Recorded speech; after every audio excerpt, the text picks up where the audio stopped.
Hello everyone, हमारे YouTube channel अध्ययन समय में आप सभी का स्वागत है। आई होप आप सभी अच्छे होंगे।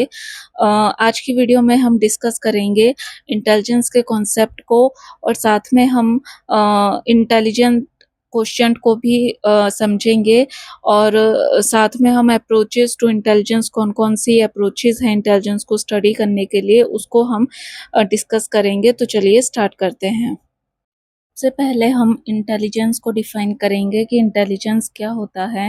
Intelligence is a hypothetical construct which is usually equated with higher level abstract thought processes. तो इंटेलिजेंस जो है वो हाइपोथेटिकल कॉन्सेप्ट होता है, काल्पनिक कॉन्सेप्ट होता है, जो कि जिसको कि किससे रिलेट किया जाता है, हायर लेवल एब्स्ट्रैक्ट थिंकिंग के साथ इसको रिलेट किया जाता है। It is generally agreed that those who are good at abstract reasoning, problem solving, decision making are more intelligent than those who are poor at these mental activities।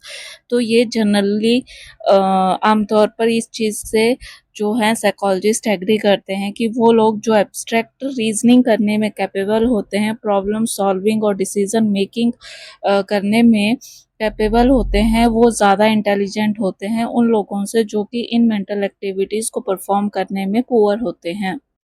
Generally, intelligence underlies how well we learn, plan, solve problems and make decisions। तो आमतौर पर जो intelligence है उसको किस में underline किया जाता है कि हम कितने अच्छे तरीके से नई चीज़ों को सीखते हैं, प्लान करते हैं, प्रॉब्लम को सॉल्व करने में हम कितने कैपेबल होते हैं और डिसीजन मेकिंग पावर हमारी कितनी अच्छी होती है। तो इन सब चीज़ों को जो है इंटेलिजेंस में अंडरलाइन किया जाता है। In short it impacts how well we do different things, deal with challenges and manage our everyday life.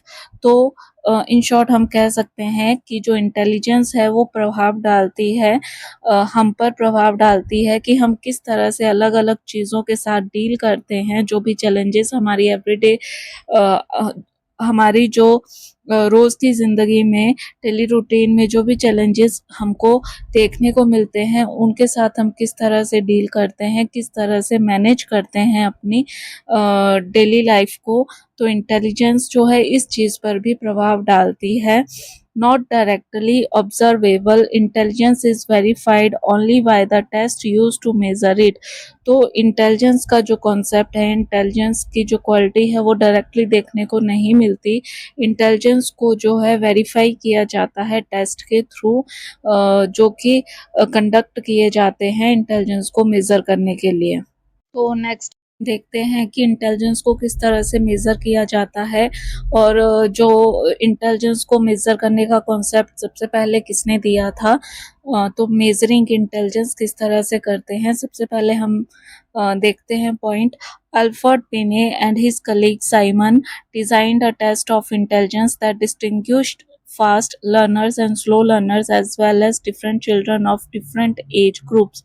तो सबसे पहले जो साइकोलॉजिस्ट हैं वो है अल्फ्रेड बिने और उनके साथ जो उनके कलीग्स काम करते हैं और साइमन, इन्होंने डिज़ाइन किया था इंटेलिजेंस का टेस्ट जो कि डिस्टिंग्विश करता है, जो कि बताता है डिफरेंस, फास्ट लर्नर्स कौन से हैं, स्लो लर्नर्स कौन से हैं और साथ में जो है इनके टेस्ट जो इंटेलिजेंस के हैं वो ये भी बताने में हेल्प करते हैं कि जो बच्चे हैं वो कौन से एज ग्रुप से रिलेट करते हैं, उनकी एज ग्रुप कौन सी है। देन सेकेंड पॉइंट है विने and Simon gave the concept of mental age. तो मेंटल एज का कॉन्सेप्ट किस साइकोलॉजिस्ट ने दिया है, विने और साइमन, इन दोनों ने जो है मेंटल एज का कॉन्सेप्ट दिया है। तो नेक्स्ट हम देखते हैं कि मेंटल एज होती क्या है। Mental age is a measure of person's intellectual development relative to people of his her age group. तो इंटेलिजेंस सिंपली जो है वो पर्सन की इंटेलेक्चुअल डेवलपमेंट कितनी हुई है उसका कंपैरिजन करते हैं दूसरे लोगों के साथ सेम एज ग्रुप में। उसकी एज के जो एज ग्रुप के जो पर्सन होंगे उसी एज ग्रुप के पर्सन के साथ जो है कंपैरिजन किया जाता है इंटेलेक्चुअल डेवलपमेंट का, तो उसको बोला जाता है मेंटल एज। तो मेंटल एज जो है पर्सन की इंटेलेक्चुअल डेवलपमेंट को मेजर करने का तरीका होता है, जो कि कंपेयर किया जाता है सेम एज ग्रुप लोगों के साथ। देन नेक्स्ट है आईक्यू। आईक्यू मतलब इंटेलिजेंट कोशिएंट। तो ये कॉन्सेप्ट जो है किन्होंने डिवाइस किया है, तो ये कॉन्सेप्ट जो है डिवाइस किया गया है विलियम स्टर्न के द्वारा इन 1912 में। नेक्स्ट है IQ concept is used by Terman in 1916। तो सबसे पहले जो आईक्यू कॉन्सेप्ट का यूज किया था वो कौन से साइकोलॉजिस्ट थे? टर्मन। इन्होंने जो है आईक्यू कॉन्सेप्ट का यूज किया है। देन आईक्यू का फॉर्मूला क्या है, यानी कि इंटेलिजेंस क्वोशिएंट को किस तरह से मेजर किया जाता है? इसका फॉर्मूला है MA/CA मल्टीप्लाई बाय 100। MA जहाँ पे मतलब है मेंटल एज एंड CA का मतलब है क्रॉनिकल एज। तो मेंटल एज हमने डिस्कस कर लिया कि मेंटल एज जो होता है कंपैरिजन होता है सेम एज ग्रुप लोगों के साथ कॉग्निटिव डेवलपमेंट का। और क्रॉनिकल एज क्या होती है? वो बायोलॉजिकल एज होती है ईयर्स में किसी भी पर्सन की। और जब इसको इंटू 100 करते हैं तो हमारे पास जो है पर्सन का IQ आ जाता है। इंटेलिजेंस क्वोशिएंट के चार्ट को डिस्कस कर लेते हैं कि लोगों की क्लासिफिकेशन जो है आईक्यू के बेस पर किस तरह से की गई है। अगर आईक्यू जो है 180 से अबव है तो वो पर्सन किस क्लास में आता है? गिफ्टेड पर्सन में। 140 से 170 है वो पर्सन आता है जीनियस में। और यहाँ से जो है HP टेट में क्वेश्चन आता ही आता है। वो आपको जो है आईक्यू फॉर्मूला के थ्रू फिर आपको ऑप्शन में दे दिया जाता है कि इंटेलिजेंट है या फिर फेबल माइंडेड है, डल है। तो आईक्यू निकालने के बाद आपको ये बताना होता है या फिर आपसे आईक्यू पूछ लिया जाता है। देन 120 से 140 के बीच है तो वेरी इंटेलिजेंट है। 110 से 120 के बीच है तो इंटेलिजेंट है। 90 से 110 के बीच है तो नॉर्मल है या फिर जिसको एवरेज बोलते हैं। 80 से 90 के बीच है तो वो पर्सन कैसा है? डल है। 70 से 80 के बीच जो है वो पर्सन लाई करता है बॉर्डर लाइन पे। 50 से 70 के बीच जो है फेबल माइंडेड पर्सन होता है। और 25 से 50 के बीच तो जो आईक्यू जिस पर्सन का होता है वो एम्बेसाइल होता है। और 0 to 25 के बीच आईक्यू अगर होगा तो वो पर्सन जो होता है इडियट होता है। इंटेलिजेंस को स्टडी करने के लिए, ये जानने के लिए कि इंटेलिजेंस जो है वो सिंगल एबिलिटी है या फिर जो इंटेलिजेंस है वो मल्टीपल एबिलिटीज़ का कॉम्बिनेशन है, इस चीज़ को स्टडी करने के लिए जो अप्रोचेज़ हैं इंटेलिजेंस की, उनकी क्लासिफिकेशन जो है 2 टाइप्स में की गई। नंबर 1 है साइकोमेट्रिक अप्रोच और सेकंड है द इंफॉर्मेशन प्रोसेसिंग अप्रोच।